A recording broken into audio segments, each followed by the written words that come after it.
श्री शिवाय नमस्तुभ्यम। हर हर महादेव। जय श्री हरि। प्रिय भक्तगणों, स्वागत है आप सभी का आपके अपने चैनल ज्ञान अर्थ में। बहुत बहुत स्वागत है आप सभी को सावन पूर्णिमा की हार्दिक शुभकामनाएं। सावन पूर्णिमा इस बार 19 अगस्त को मनाई जा रही है। सावन पूर्णिमा का महत्व बहुत ही अधिक माना जाता है। भगवान शिव का प्रिय सावन महीना भक्तों के लिए बहुत ही अधिक महत्व रखता है। इसलिए भगवान शिव के भक्त न केवल सावन के महीने में सोमवार का व्रत करते हैं, बल्कि सावन पूर्णिमा का भी पूजन भक्ति के लिए विशेष माना जाता है। सावन पूर्णिमा पर केवल पूजा ही नहीं, व्रत भी खास महत्व रखता है। पूर्णिमा के अवसर पर सत्यनारायण भगवान की कथा सुनने से साधक की सभी मनोकामनाएं शीघ्र ही पूर्ण होती है और भगवान सत्यनारायण की कथा सुनने से पाप कर्म नष्ट हो जाते हैं और घर से दुख दरिद्रता दूर होती है। और जो भी साधक इस कथा का श्रवण सच्चे दिल से करता है, उसके घर में धन धान्य की होती है वृद्धि। कहते हैं जो लोग पूर्णिमा का व्रत करते हैं उन पर हमेशा माँ लक्ष्मी की कृपा बनी रहती है। व्रत के दौरान श्री सत्यनारायण भगवान की पूजा किया जाता है और फिर उनकी कथा का अवश्य ही श्रवण किया जाता है। तो ऐसे में आपने यदि व्रत रखा है और या नहीं भी रखा है तो भी सत्यनारायण की कथा अवश्य ही सुननी व पढ़नी चाहिए। सत्यनारायण की कथा जो भी भक्त सच्ची श्रद्धा के साथ पढ़ता है तो उसके समस्त कार्य बनते चले जाते हैं। भगवान श्री हरि की कृपा से उसके जीवन में कोई भी दुख दुविधा नहीं रह जाती है। जो भी इस कथा का पूर्णिमा के दिन श्रवण करता है, सुनता है या सुनाता है या हुकारा भी करता है, भगवान श्री हरि की कृपा से उसके जीवन से सभी दुख दारिद्रता दूर हो जाती है और दाम्पत्य जीवन सुखमय बन जाता है। और इसी के साथ भगवान श्री हरि की कृपा से ऐसे साधक को अटल संपत्ति एवं तेजस्वी पुत्र की प्राप्ति होती है। तो आइए भक्तों, श्रवण करते हैं आज पूर्णिमा के शुभ अवसर पर सुनिए सत्यनारायण भगवान की संपूर्ण कथा। भगवान श्री हरि की पूजा कई रूपों में की जाती है, उनमें से एक उनका सत्यनारायण रूप इस कथा में बताया गया है। श्री सत्यनारायण भगवान की कथा दो प्रमुख विषय में है, जिसमें से एक है संकल्प को भूलना और दूसरा है प्रसाद का अपमान। व्रत कथा के अलग अलग अध्यायों में छोटी छोटी कहानियों के माध्यम से बताया गया है कि सत्य का पालन न करने पर किस तरह की परेशानियां आती हैं। इसीलिए जीवन में सत्य व्रत का पालन पूरी निष्ठा और दृढ़ता के साथ करना चाहिए। ऐसा न करने पर भगवान सत्यनारायण न केवल नाराज होते हैं, अपितु दंड स्वरूप संपत्ति और बंधु बांधवों के सुख से भी वंचित कर देते हैं। हर महीने की पूर्णमासी को तो भगवान सत्यनारायण की कथा पाठ किया जाता है। आइए रसपान करते हैं भगवान सत्यनारायण कथा की। एक बार की बात है, नैमिषारण्य 88,000 ऋषि मुनियों ने सूत जी से पूछा, हे प्रभु, इस कलयुग में वेद विद्या रहित मनुष्य को प्रभु भक्ति किस प्रकार मिलेगी तथा उनका उद्धार कैसे होगा? इसलिए हे मुनि श्रेष्ठ, ऐसा कोई व्रत कहिए जिससे थोड़े समय में पुण्य प्राप्त होवे तथा मनोवांछित फल मिले। ऐसी कथा सुनने की हमारी इच्छा है। सर्वशास्त्र ज्ञाता सूत जी बोले, हे वैष्णव में पूज्य, आप सबने सर्व प्राणियों के हित की बात पूछी है। अब मैं उस सर्वश्रेष्ठ व्रत को आप लोगों से कहूंगा, जिस व्रत को नारद जी ने लक्ष्मी नारायण से पूछा था। एक समय योगी राज नारद जी दूसरों के हित की इच्छा से अनेक लोकों में घूमते हुए मृत्यु लोक में आ पहुँचे। वहाँ बहुत ही योनियों में जन्मे हुए प्राय सभी मनुष्य को अपने कर्मों के द्वारा अनेक दुखों से पीड़ित देखा। सोचा कि किस यत्न के करने से निश्चय ही इनके दुखों का नाश हो सकेगा। नारद ऐसा मन में सोचकर विष्णु लोक को चले गए। वहां श्वेत वर्ण और 4 भुजाओं वाले देवों के ईश नारायण को, जिनके हाथों में शंकर चक्र गदा और पद्म थे तथा वर्णमाला पहने हुए थे, देखकर स्तुति करने लगे, हे भगवान, आप अत्यंत शक्ति से संपन्न हैं। मन तथा वाणी भी आपको नहीं पा सकती है। आपका आदि मध्य और अंत नहीं है। निर्गुण स्वरूप सृष्टि के कारण भूत व भक्तों के दुखों को नष्ट करने वाले हो। आपको मेरा नमस्कार है। नारद जी से इस प्रकार की स्तुति सुनकर भगवान विष्णु बोले कि हे मुनि श्रेष्ठ, आपके मन में क्या है? आपका यहाँ किस काम के लिए आगमन हुआ है? निसंकोच कहो। तब नारद मुनि बोले, मृत्यु लोक में सब मनुष्य जो अनेक योनियों में पैदा हुए हैं, अपने कर्मों के द्वारा अनेक प्रकार के दुख से दुखी हो रहे हैं। हे नाथ, मुझ पर दया रखते हो तो बतलाइए कि उन मनुष्य के सब दुख थोड़े से प्रयत्न से ही कैसे दूर हो सकते हैं। श्री भगवान जी बोले, हे नारद, मनुष्य की भलाई के लिए तुमने बहुत अच्छी बात पूछी है। जिस व्रत के करने से मनुष्य मोह से छूट जाता है, मैं कहता हूँ सुनो, बहुत पुण्य देने वाला है। स्वर्ग तथा मनुष्य लोक दोनों में दुर्लभ एक उत्तम व्रत है। आज मैं प्रेमवश होकर तुमसे कहता हूँ, सत्यनारायण का यह व्रत अच्छी तरह से विधि विधान करके मनुष्य तुरंत ही यहाँ सुख भोग कर मरने पर मोक्ष को प्राप्त होता है। श्री भगवान के वचन नारद सुनकर बोले, उस व्रत का क्या फल है, क्या विधान है, किसने यह व्रत किया और किस दिन यह व्रत करना चाहिए, विस्तार से बताइए। भगवान बोले, दुख शोक आदि को दूर करने वाला, धन धान्य को बढ़ाने वाला, सौभाग्य तथा संतान को देने वाला यह व्रत सब स्थानों पर विजयी करने वाला है। भक्ति और श्रद्धा के साथ किसी भी दिन मनुष्य श्री सत्यनारायण भगवान की शाम के समय ब्राह्मणों और बंधुओं बांधवों के साथ धर्मपरायण होकर पूजा करे, भक्ति के भाव से नैवेद्य केले का खम्भ, घी, दूध और गेहूं का चूर्ण, सवाया लेवे गेहूं के अनुभव में साठी का चूर्ण, शक्कर तथा गुण ले और सब भक्षण योग्य पदार्थ जमा करके भगवान को अर्पण कर देवे तथा बंधुओं सहित ब्राह्मण को भोजन कराएं।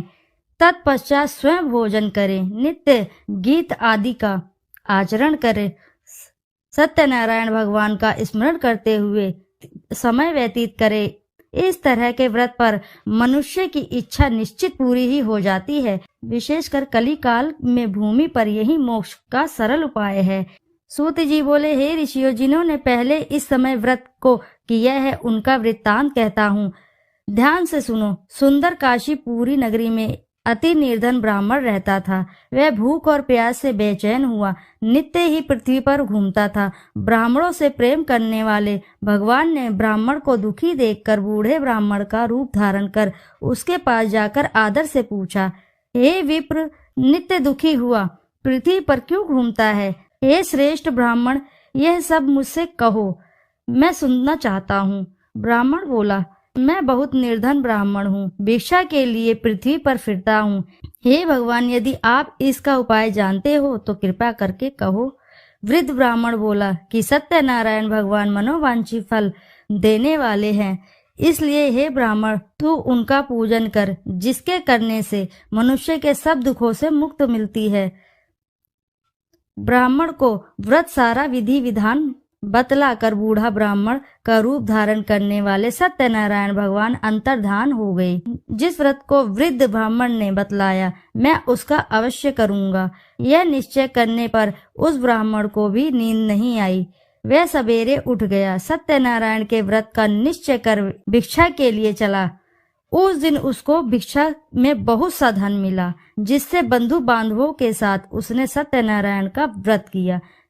वह ब्राह्मण सब दुखों से छूटकर अनेक प्रकार की संपत्तियों से युक्त हुआ। उस समय से वह ब्राह्मण हर मास व्रत करने लगा। इस तरह सत्यनारायण भगवान के व्रत को जो करेगा, सब पापों से छूटकर मोक्ष को प्राप्त होगा। आगे जो पृथ्वी पर सत्यनारायण व्रत करेगा, वह मनुष्य सब दुखों से छूट जाएगा। इस तरह नारद जी ने सत्यनारायण का कहा हुआ यह व्रत तुमसे कहा। हे विप्र, अब मैं और कहूँ? ऋषि बोले, हे मुनिवर, संसार में इस ब्राह्मण से सुनकर किस किस ने इस व्रत को किया, हम सब वह सुनना चाहते हैं। इसके लिए हमारे मन में श्रद्धा है। सूत जी बोले, हे मुनियों, जिसने इस व्रत को किया है वह सब सुनो। एक समय एक ब्राह्मण और धन ऐश्वर्य के अनुसार बंधु बांधवों के साथ व्रत करने को तैयार हुआ। उसी समय एक लकड़ी बेचने वाला बूढ़ा आदमी वहां आया और बाहर लकड़ियों को रखकर ब्राह्मण के मकान में गया।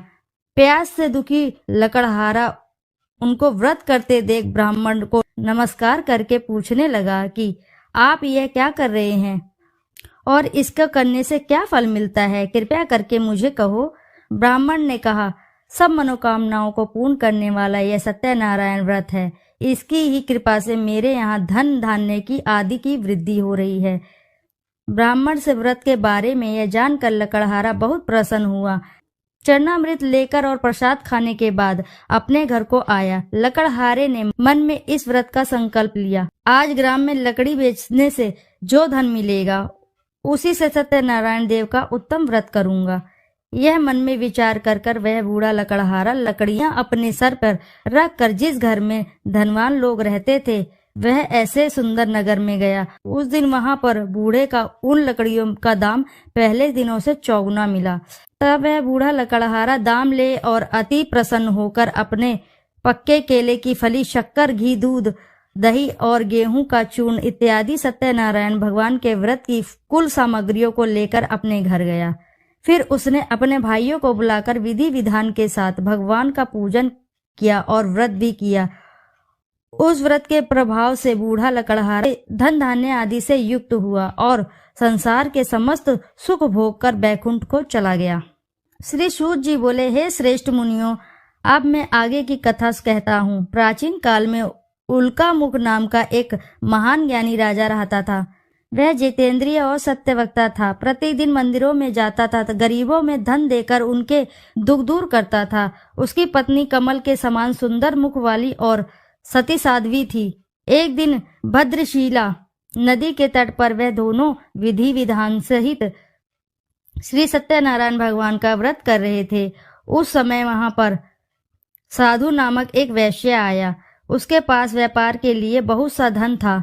वह वैश्य नाव को नदी किनारे पर ठहराकर राजा के पास आया। राजा को व्रत करते हुए देखकर उसने विनम्रता पूर्वक पूछा, हे राजन, यह आप क्या कर रहे हैं? मेरी सुनने की इच्छा है, कृपया आप यह मुझे भी समझाएं।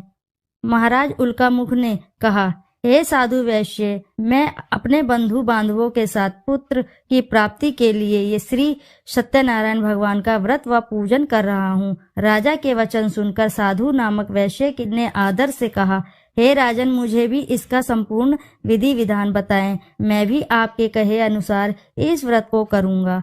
मेरी भी कोई संतान नहीं है। मुझे विश्वास है इस उत्तम व्रत को करने से अवश्य ही मुझे संतान की प्राप्ति होगी। राजा से इस व्रत के सब विधान सुनकर व्यापार से निवृत्त हो वह वैश्य सुखपूर्वक अपने घर आया। उसने अपनी पत्नी को संतान देने वाले उस व्रत के विषय में सुनाया और प्रण लिया कि जब मेरे संतान होगी तब मैं इस व्रत को करूंगा। वैश्य ने यह वचन अपनी पत्नी लीलावती से भी कहे। एक दिन उसकी पत्नी लीलावती श्री सत्यनारायण भगवान की कृपा से गर्भवती हो गई। 10वें महीने में उसने एक अति सुंदर कन्या को जन्म दिया। दिनों दिन वह कन्या इस तरह बढ़ने लगी जैसे शुक्ल पक्ष को चंद्रमा बढ़ता है। कन्या के नाम उन्हें कलावती रखा। तब लीलावती ने मीठे शब्दों में अपने पति को याद दिलाया कि आपने जो भगवान का व्रत करने का संकल्प लिया था, अब आप उसे पूरा कीजिए। साधु वैश्य ने कहा, हे प्रिय, मैं कलावती के विवाह पर इस व्रत को करूंगा। इस प्रकार अपनी पत्नी को आश्वासन दे वह व्यापार करने विदेश चला गया। कलावती पितृगृह में वृद्धि को प्राप्त हो गई। लौटने पर साधु ने जब नगर में सखियों के साथ अपने वयस्क पुत्री को खेलते हुए देखा तो उसे उसके विवाह की चिंता हुई। तब उसने एक दूत को बुलाकर कहा कि उसकी पुत्री के लिए कोई सुयोग्य वर देखना चाहिए। दूत साधु नामक वैश्य की आज्ञा पाकर कंचन नगर पहुंचा और देखभाल कर वैश्य की कन्या के लिए एक सुयोग्य वाणिक पुत्र ले आया। उस सुयोग्य लड़के के साथ साधु नामक वैश्य ने अपने बंधु बांधवों सहित प्रसन्नचित्त होकर अपनी पुत्री का विवाह कर दिया। दुर्भाग्य से वह विवाह के समय भी सत्यनारायण भगवान की व्रत करना भूल गया। इस पर श्री सत्यनारायण भगवान अत्यंत क्रोधित हो गए। उन्होंने वैश्य को श्राप दिया कि तुम्हें दारुण दुख प्राप्त होगा।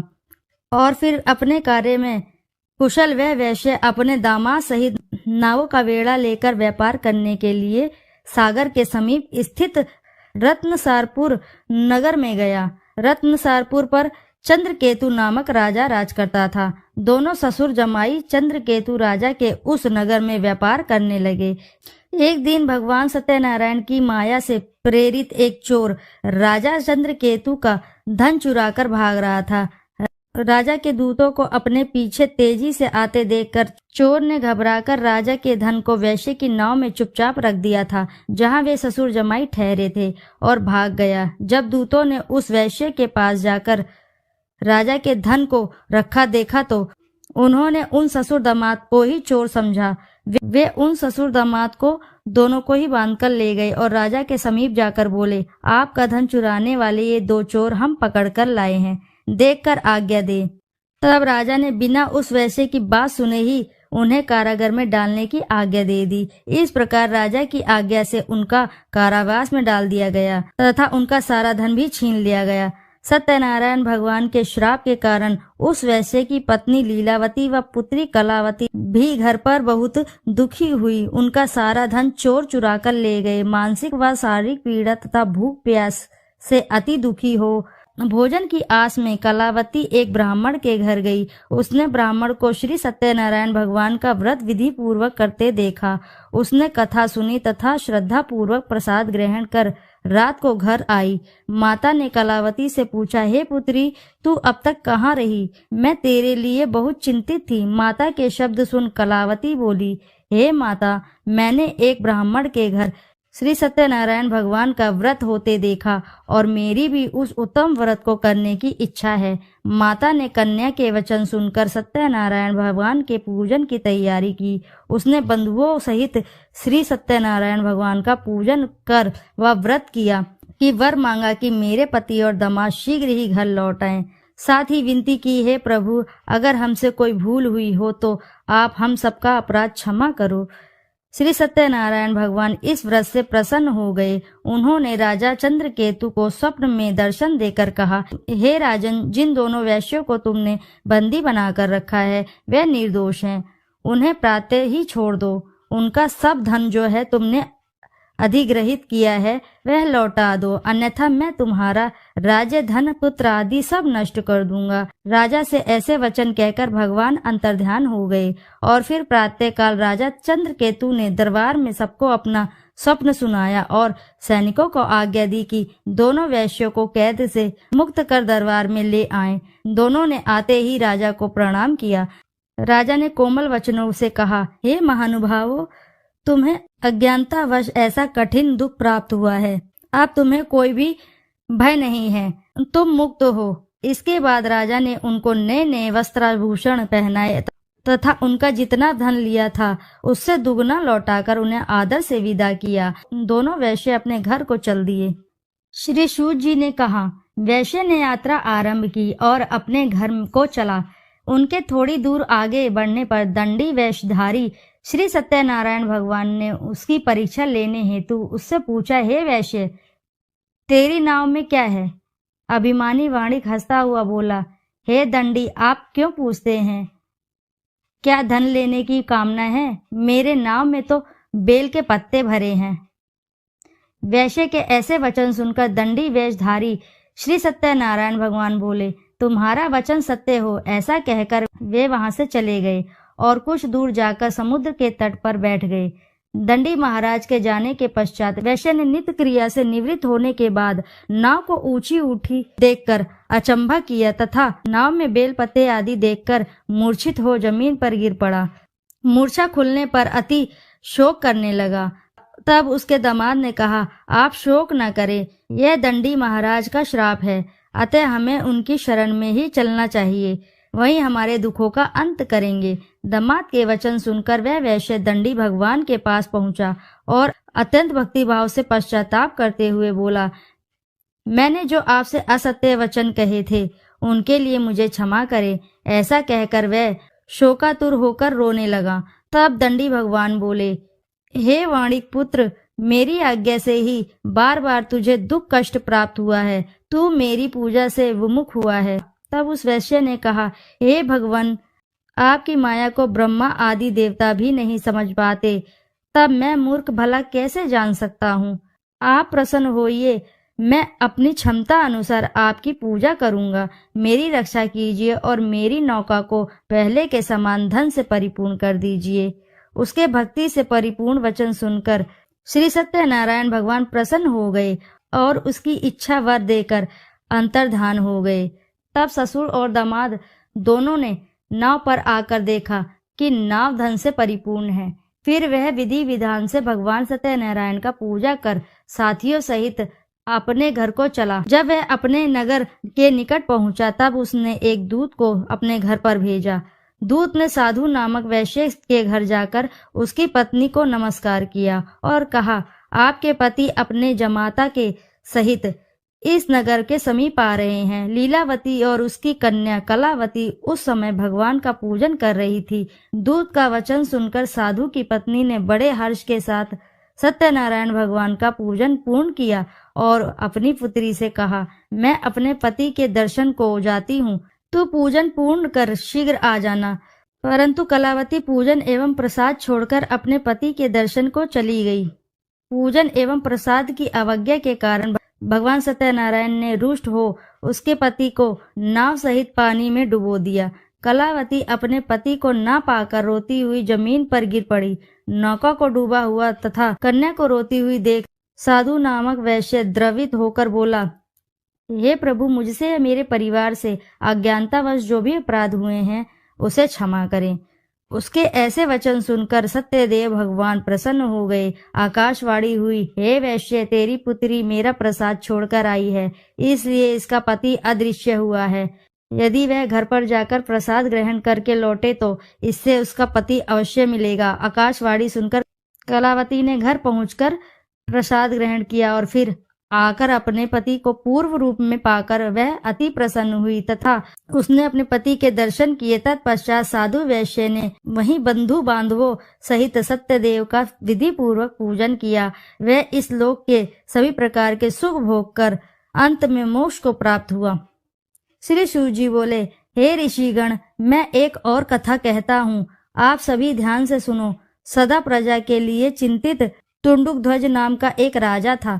उसने भगवान सत्यनारायण का प्रसाद त्याग कर बहुत कष्ट पाया। एक समय राजा वन में वन्य पशुओं को मारकर बड़ के वृक्ष के नीचे आया। वहां उसने ग्वालों को भक्ति भाव से बंधु बांधवों सहित श्री सत्यनारायण जी का पूजा करते देखा। परंतु राजा देखकर भी अभिमान के कारण ना तो वहां गया, न ही वह सत्यदेव भगवान को नमस्कार ही उसने किया।